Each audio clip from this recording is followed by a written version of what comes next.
I ask Allah the Supreme, Lord of the Magnificent Throne, to cure you.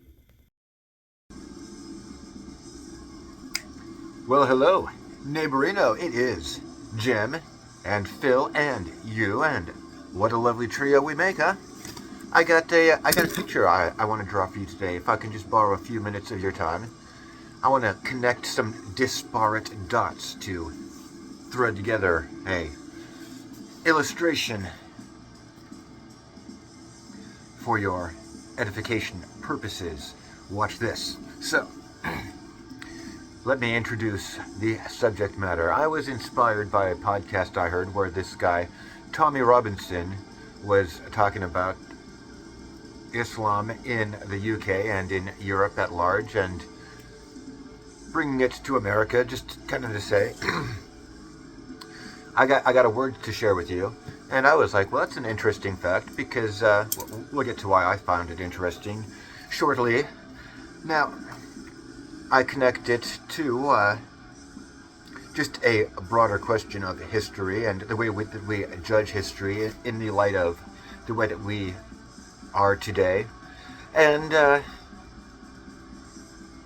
well, I connect it all together with this interview that I saw with the most metal cripple on YouTube, Dom Cacaro, and apologies if I mispronounced your name, but yeah, that guy, with someone that I've been noting the rising star of recently, the young ginger Devin Alley, which, full disclosure, I may have a soft spot for this kid because one of the longest running inside jokes between my man Big D and myself revolves around this younger guy we knew named Devin, and with a last name that could also be ascribed to a geographical feature. And personally, I like Ginger Devin a lot more than I like our Devin, but yeah. There was a couple of things in that interview that I wanted to tease out for the purposes of making this video, so thank you to Dom for providing me content. He is the glue that is holding us together, much like you are the glue that holds Phil and I together. We fight like an old married couple, and in fact we are oftentimes just on the verge of drawing swords and clashing in the most bloody of forms, but we really do keep it together for you, because you matter. Am I wrong, Phil? Phil is pointing a sword at me right this moment and vowing my death once you are, out of the house and on your own, and we can settle this like men. Now, I want to begin this lecture with, of all things, a video about The Legend of Zelda. Now, everyone raise your hand here if you played Legend of Zelda as a kid, because at this point in history, I think if you hadn't, you're either too young to have, or you're too old to know what the internet is. And this guy, so the channel is named Avatar Aiden, or Aiden Avatar. I want to single him out so that after we're done here, we can all go gang fuck his comment section with savage ridicule for having the audacity to just say something wrong on the internet, of all things. But what the title of the video was like Zelda 1 and 2, A Rough Beginning. And he talked about the early Legend of Zelda games, the NES one specifically, which I was interested because I was like, that's about what I know of Legend of Zelda. Minus the Super Nintendo Zelda, I did play that one. And now, first thing up, he said of the two NES games that they were most similar against the whole rest of the series. And I was like, I don't know if this guy researched this. I would imagine it's a pretty common bit of knowledge about that franchise, that second NES game was very distinct and different than everything else in the whole series, to the point where it's kind of like a thing that everyone remarks on. And in fact, I only played the first one and the Super Nintendo one, because when I played the second one, I was like, what the fuck is happening here? I'm very confused. I played both of the NES games without the benefit of anything besides the actual cartridge itself, so that was a huge factor in that. Funny story about how I played Legend of Zelda, which I have told before, but may tell again sometime. But not right now, because I want to just reference... It would be one thing if the guy, and mind you, so his name is Aiden, so that should tell us something about how old he is. His first Zelda game was something I'd never even heard of, which means it was one that came after the N64 games, certainly. And he cited as the greatest NES, or the greatest Zelda games, one of the N64 games and one after that, and I was like, I would imagine, again, that the Super Nintendo Zelda, it seems like people of a slightly older generation, in fact, commonly cite that as one of the greatest video games of all time. But that's neither here nor there. The important thing about this was how he talked about the way that Zelda was in the context of when it came out in like 1986 or what have you. And I'd be like, he doesn't understand that part, and he didn't do any research, because he talked about them like they were any other video games that happened to be the ones that had enduring franchises built out of them. And I'm like, that's not the case, dude. They were singular at the time, and the topic of discussion at the time, and that is why the franchises came out of those particular ones. And I relate that to something from the interview that the Dom did with the Devin, wherein, so there's a few simple fact checks I saw in there that I was like, I could just correct the record on that for anyone that does care. For instance, Dom told Devin that Abyssal is comparable to Portal, and I'd be like, I don't know if that's true.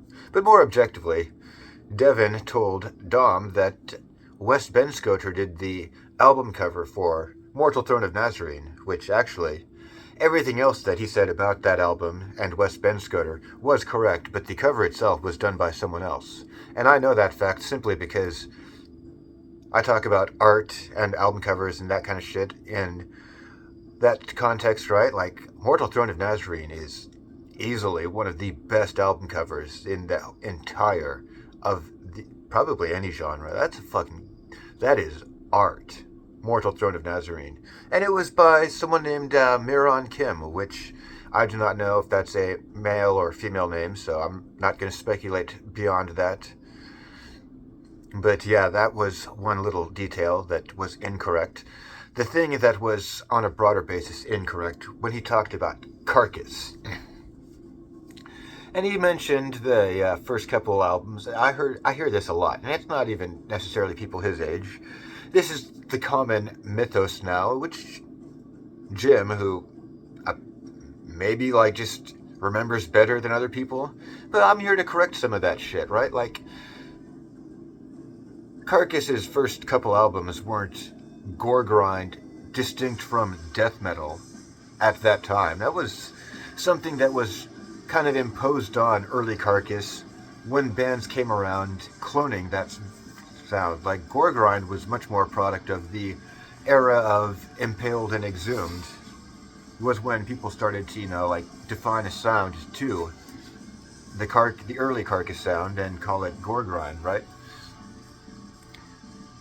But he said the first couple of Carcass albums, despite being gore grind, were very obviously influenced by death metal, which I don't want to single out the kid on this. I think we all know I got some love for the kid, right? I hooked him up with a date, and let us know how that went, by the way. I bet you didn't get any, but that you did look pretty cool with that haughty young, with that, I almost said haughty young bitch, but that attractive young lady on your arm, huh? And this is something that it's said a lot by people, especially younger people, where this band was influenced by, and then they cite the stuff that band influenced. So, for quick examples, Devin said early Carcass was deeply influenced by death metal, and I'm like, no, dude, early Carcass deeply influenced death metal, because there wasn't anything like that at the time, right? There wasn't this myriad of bands for Carcass to select from. Similarly, I Hate God is often cited as being deeply influenced by sludge, whereas there was not a sludge style of music before there was an I Hate God to essentially invent it. And people say that Black Sabbath was, for instance, deeply influenced by doom metal, whereas that's just epic stupid, right? Like, so that's where we get fucking ludicrous with it. And I tie that to Zelda. Like, people they see this in the context of today, and they're like, yeah, so this one thing, though it was kind of just another thing at the time, it had an enduring factor because it was the best thing at its time, maybe. And that's like kind of as generous as it gets. And I'll be like, nah, dude, like the thing that you're talking about was the peak, the top tier of its time, and that is the enduring status. Like, so, but also more than that, it's also just what there was. Like, there wasn't a whole lot of video games like Legend of Zelda at the time. There wasn't a whole lot of bands like Carcass. I mean, there was a lot of bands that no one cared about, but it wasn't anything like today where there was this level. Like, it, let's say it might have been 1 in 1,000 as against being 1 in a fucking million. And that's actually probably a pretty fair and legitimate assessment of it, right? By the numbers. Now I want to tie this to the bigger topic of, well, okay, so just a quick example of it, because this is, again, a much bigger phenomenon that everyone does. But I've been talking about presidents for President's Day, and the first, well, like 5 of the first 7 presidents owned slaves, and they are commonly, that's held against them by today's standards. Which, not gonna lie, it's not a good look for an American chief of state to be owning slaves. And there are mitigating factors to that fact, and there's factors that mitigate the mitigating factors. So, like, you could say, for instance, well, George Washington, the father of the country, owned slaves, and that's fucked up.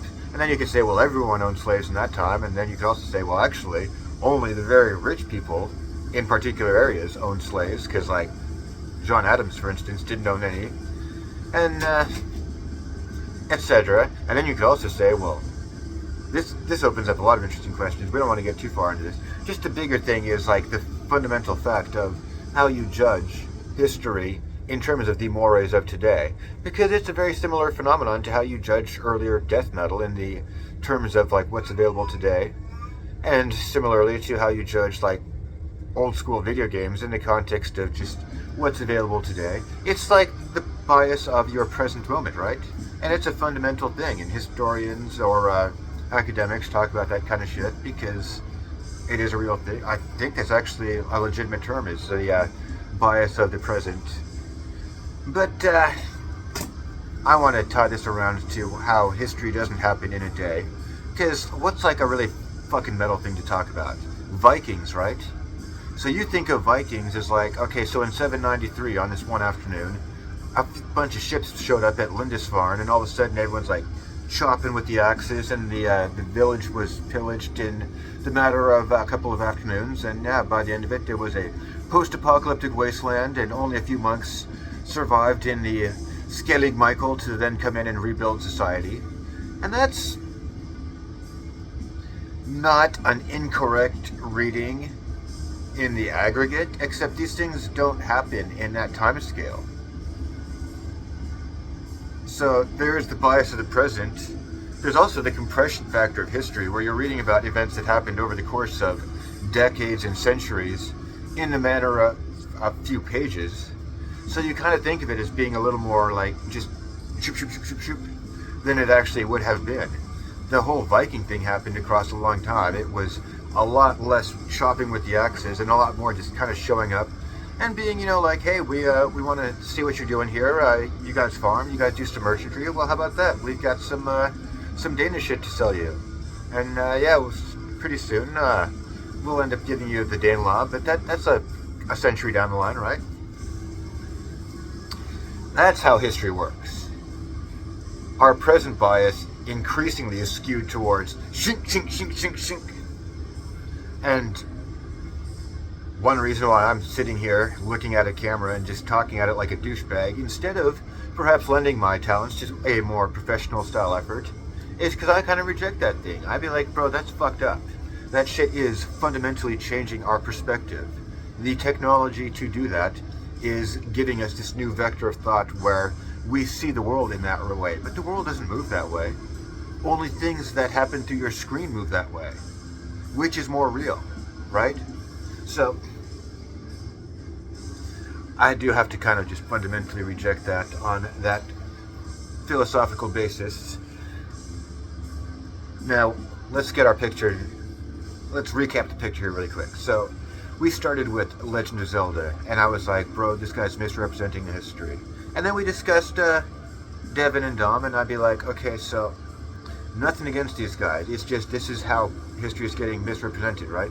And then we zoomed out a little bit to talk about how history is judged by the standards of its day, and also how it's misinterpreted by just the compression of history. And did I mention at the outset that we were going to talk about the Musselmen and Europe and the... Dude, shit's popping off in Europe. And you may not recognize it because it's not news stories. It's not something that happens like in a news cycle. But if you listen, like, just in general, like, over the last few years, you'd be like, okay, I hear the slow brew come in, like, it's getting ready to pop up. Because history doesn't stop, right? They expelled the Muslims from Spain, and, well, it was accomplished in 1492, but it didn't happen, like, just in a couple weeks where they were like, all right, Allahu Akbar, now get the fuck out. That was a long and unpleasant process, right? And I've said a couple of times before, well, I've said it a bunch before, but I've said it a couple of times even on the internet. That's going to happen in Western countries, and it will very likely happen in America, although I do hope, like all hell, that it doesn't happen in my children's lifetime, because that's going to be fucking ugly. But it's going to happen, because history doesn't stop. Now, I've been noting this because do I commonly dismiss people? Did I dismiss Andrew Lee? Like, that guy went down some internet rabbit hole about Baudrillard, and now he's saying some shit where I'd be like, yo, dude, me and Umberto Eco and Neil Postman have all been saying this shit for like years and years and years, so where the fuck have you been with this? And now you got some Frenchman, huh? Foucault. Yeah. You like that? This is like that with the course of history, because I remember in 2005 reading Mark Stein's books where he's like, Europe is going to go Muslim, and it's not going to go pretty. And it's not going to happen fast, but here's how it's going to happen. And I was like, wow, that's fucking alarming. And then Tom went on, and I kind of forgot about it, because some of his predictions were centered around the year 2015, and I thought back around that year, and I was like, I don't know, bro. I see where he's going, but I think this is much more a century-long process. We'll fast forward another 10 years, and I'd be listening to, like, podcasts of the Lotus Eaters, and I'd be like, oh my god, shit, it's getting ready to pop off. It's fucking getting ready.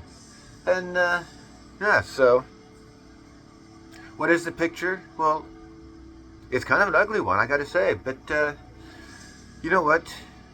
History does not stop, and, so, let me throw in my personal biases here. Jim Dempsey is, of course, wed to the lovely and ever forbearing Mrs. Dempsey, who is of a Pakistani extraction.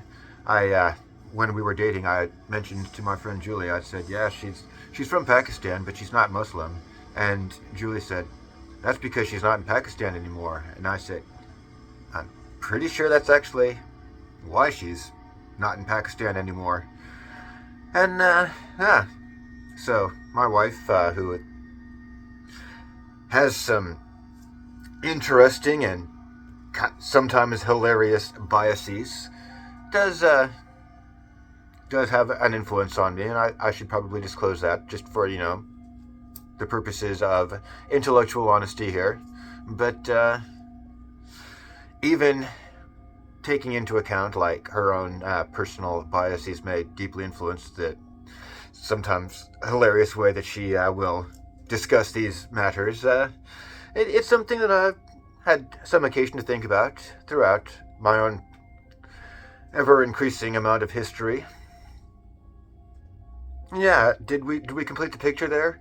You like that? Let's recap that. We went from Legend of Zelda to death metal to George Washington to jihad in Europe. Huh?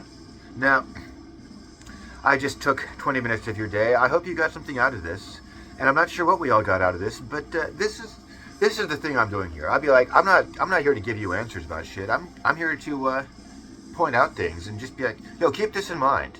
Because when you're looking for the answers, you'll want to check them against the fundamental facts that Jim Dempsey brought to everyone's attention.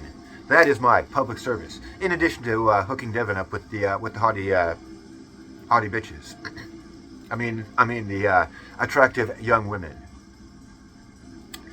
And on that note, I'm going to check out. Thank you for joining us, though. And remember, it's dangerous to go alone out there. So take this. Jim Dempsey in the cave, waiting.